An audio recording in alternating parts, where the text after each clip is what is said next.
40 minutes before I walked down the aisle, my parents called to say they couldn't make it. My sister was having a medical emergency, they said, and they needed to be with her. I got married without them standing in that front row. 3 weeks later, I found out exactly what that emergency really was. And it wasn't anything close to what they'd told me. My name is Salma, and this is the story of the day my family chose my sister over me, and the very ordinary truth that made it impossible for me to ever look at either of them the same way again. I'm 29. My younger sister, Kieran, is 25. Growing up, Kieran was, in almost every measurable way, the center of our household. Not out of malice from my parents. I want to be fair about that. But because Kieran had always struggled more visibly than I did. Anxiety in school, a rocky stretch in her early 20s, a pattern of jobs that never quite worked out.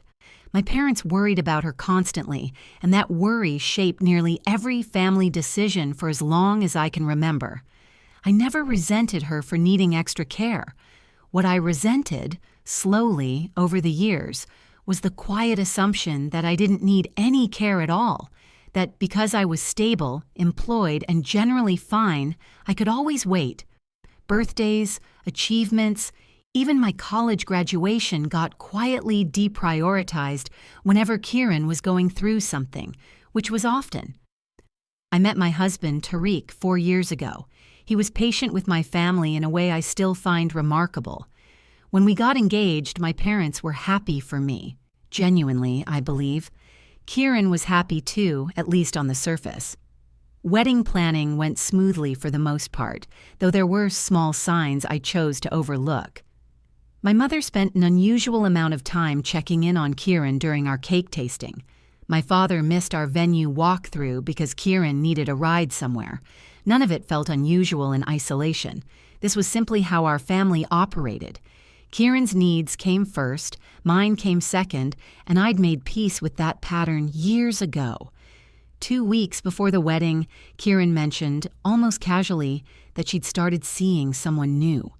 A man named Danish, someone she'd met a few months earlier. She seemed happy, lighter than she'd been in a long time. I was glad for her.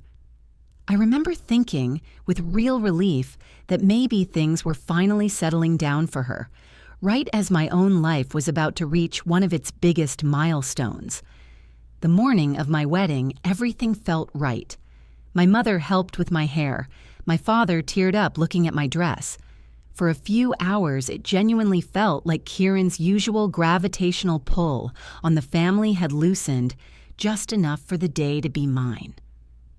40 minutes before the ceremony, my mother called. I almost didn't pick up. I was already in the getting ready room, surrounded by my bridesmaids, minutes away from one of the biggest moments of my life. Her voice was frantic. Kieran had collapsed, she said. They were rushing her to the hospital. She didn't know the details yet, but it sounded serious. Chest pain, difficulty breathing. She said she and my father had to go, that they were so sorry that they'd explain everything later, that I had to understand. I stood there in my wedding dress, phone shaking slightly in my hand, and said the only thing I could think to say, "Go, be with her. I understand." I want to be honest. Some part of me did understand in the moment. Fear for your child overrides almost everything, and I genuinely believed at the time that my sister's life might be in danger. I walked down the aisle 40 minutes later with 2 empty chairs in the front row. I don't fully remember parts of that ceremony. I remember Tariq's face, steady and warm, the one constant thing I could focus on. I remember my aunt stepping in at the last minute to stand where my mother should have stood.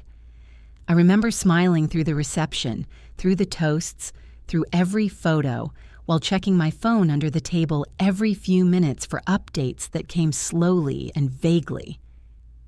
Still waiting on test results. Doctors are running scans. Nothing concrete. My parents never showed up at all that day.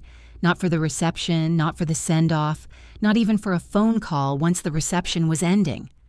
I told myself again and again that this was simply how emergencies worked: messy, unpredictable, impossible to plan around.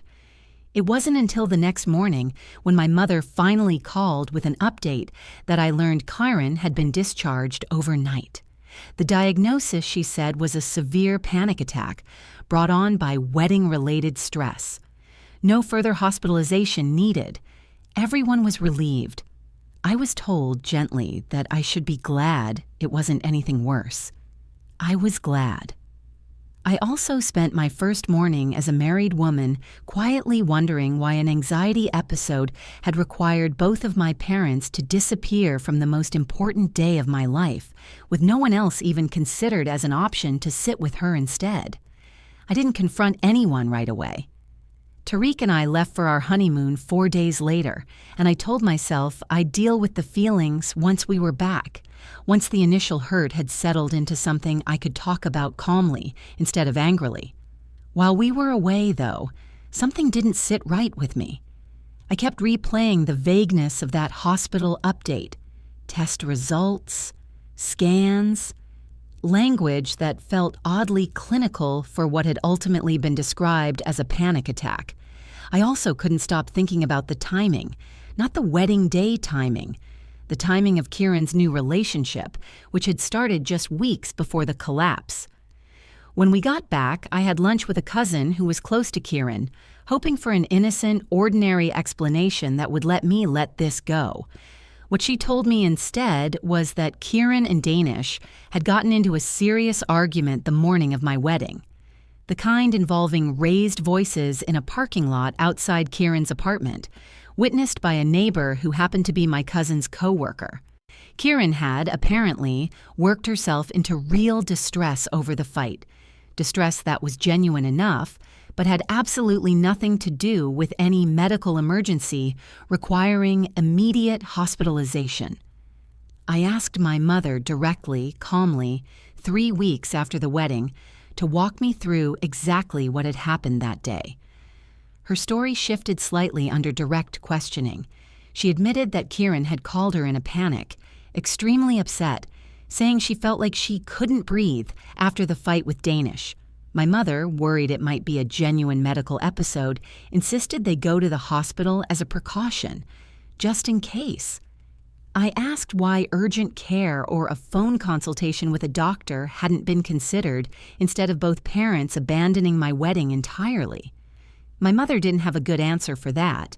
She admitted, eventually, that in the moment going to the hospital had felt like the only acceptable response to Kieran's distress. The way it always had, for years, regardless of what else was happening in the family at the same time. I asked the question that mattered most to me. Did it occur to either of them, even for a second, to call someone else to sit with Kieran so that at least one of them could stay for my wedding? My mother was quiet for a long moment before saying, "Honestly, I don't think we thought of it that way in the moment." I didn't yell. I didn't demand an apology on the spot, though I did eventually receive one later, once my mother had time to sit with what she'd actually done. What I decided, instead, was to be honest about the pattern itself, not just the single incident. I told my parents that I understood Kieran needed real support and that I had never resented her for that. What I couldn't accept anymore was the assumption, built over decades, that my milestones were interruptible in a way Kieran's never were. I told them I needed some distance, not permanent, not dramatic, but real. I stepped back from the constant check-ins, the expectation that I'd always be available to help manage Kieran's crises alongside them. I told my mother, gently but firmly, that if something happened during any future major moment in my life, I needed her to trust that Kieran could be supported by someone else, at least once. It's been 8 months. My parents have made real efforts since that conversation. Small things, mostly, like my father calling just to check in on me specifically, not as an afterthought to a conversation about Kieran. My mother has started encouraging Kieran to build a support system beyond just our parents, including therapy, which Kieran actually started and has stuck with. Kieran and I had our own conversation eventually. She was embarrassed mostly once she understood the full picture of what had happened on my wedding day. She apologized, not for having a hard day, but for never once, in the aftermath, asking whether I was okay after being left alone at my own wedding. My relationship with my family is better now, but it's different, less automatic, more intentional. I don't assume anymore that showing up for each other happens by default. I've learned that sometimes you have to ask plainly to be prioritized at least occasionally, even in a family that loves you. If your family has ever chosen someone else during one of your biggest moments, and the truth behind it turned out to be very different than what you were told, I want to hear your story in the comments.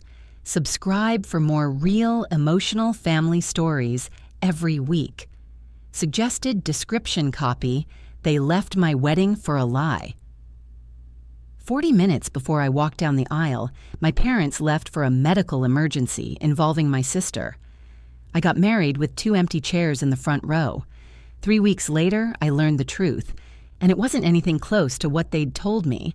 Subscribe for more real, emotional family stories every week. Has your family ever chosen someone else during one of your biggest moments? Share your story below.